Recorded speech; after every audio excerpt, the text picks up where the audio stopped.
Quiero mostrarte lo que puede hacer este dron, que hoy en día sigue siendo uno de los mejores en cuanto a calidad y precio.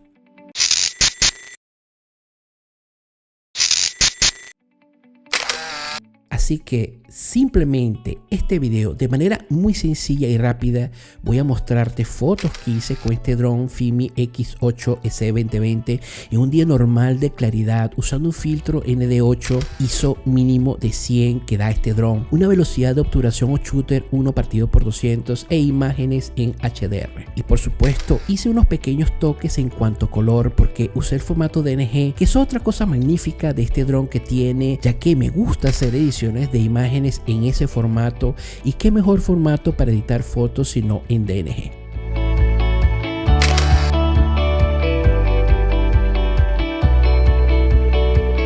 Ve esta demostración corta hasta el final y toma tu criterio de qué te parece. En lo particular, a mí me gusta cómo saca fotos y cómo graba videos este dron con el precio que ofrece tan accesible, y entre otras cosas que hice mención en mis videos anteriores, que por cierto te invito a verlos, que hace este dron ser atractivo hasta la fecha.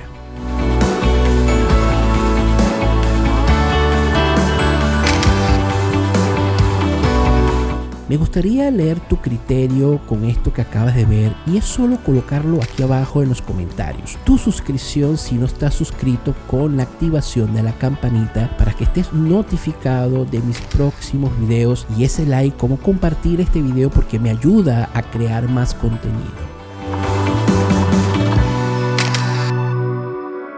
Ya sabes, mi canal, tu canal, el canal de todos Joseph Channels, y mi nombre es José Carlos. Buenos vuelos y brevemente vengo con más.